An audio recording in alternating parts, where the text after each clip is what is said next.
8வது மாதம் ஒரு தாய் என்ன பண்ணணும்? 8வது மாதம் ஒரு மனிதனுக்கு ஆயுள் ஸ்தானம்னு நம்ம பஞ்சாங்கத்தில் குறிப்பிட்டிருக்கு. ஒரு மனிதனுக்கு அப்போ அந்த கோவிலில் ஆயுள் முதல்ல பிறக்கும் குழந்தைக்கு இவ்வளவு தூரம் வளர்த்திட்டுமே அந்த குழந்தை ஆயுளோட வெளியில் வரணும் இல்லைங்களா? அப்போ அந்த ஆயுள் ஸ்தானம் நல்லா இருந்தால் தானே நம்ம மக்கள் நல்லா இருப்பாங்க.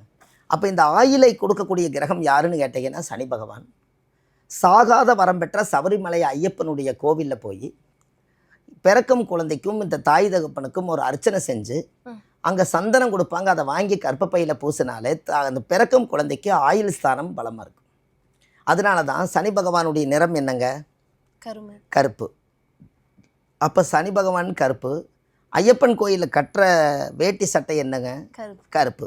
அப்போ ஆயுளை கொடுக்கக்கூடிய ஒரு சனி பகவானுக்கும் சாகாத வரம் பெற்ற சபரிமலை ஐயப்பனுக்கும் ஒரு தொடர்பு இருக்குதுங்க.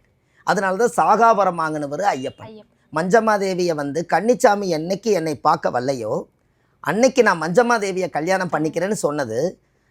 வருஷம் மார்கழி மாதம் தை மாதத்தில் மாலை போட்டுட்டு போயிட்டே இருக்காங்க. இன்றைக்கி வரைக்கும் ஐயப்பன் கல்யாணமே பண்ண முடியல. அதானுங்கம்மா. அப்போ அது சாகா வரம் பெற்றவர் சபரிமலை ஐயப்பனுடைய கோவிலில் சகசரநாம பூஜைன்னு ஒன்று சொன்னால் அவங்க செய்து கொடுப்பாங்க. அப்படி இல்லைனாலும் அந்த நம்ம பிறந்த அப்பா அம்மாவுடைய ஜாதகத்தை கொண்டு போய் வச்சு நம்ம பிறக்கும் குழந்தை நல்லபடியாக பிறந்து பிரசவமாகி அதுக்கு ஆயுள் பலத்தை கொடுக்கணும்னு சொல்லி அதை போய் நாங்கள் வேண்டி எப்போவுமே ஐயப்பன் கோயிலில் சந்தனம் எப்பவும் கொடுப்பாங்க. சந்தனம் ப்ளஸ் சந்தானம் என்னங்கம்மா? சந்தனம் ப்ளஸ் சந்தானம். சந்தான பாக்கியம்ங்கிறது குழந்தை பாக்கியம். அப்போ அந்த சந்தனத்தை எடுத்து அதே சந்தானத்துக்கு பூசினால் அந்த குழந்தை மங்களகரமாக நல்லா இருக்கும்னு ஒரு ஐதீகம் உண்டு.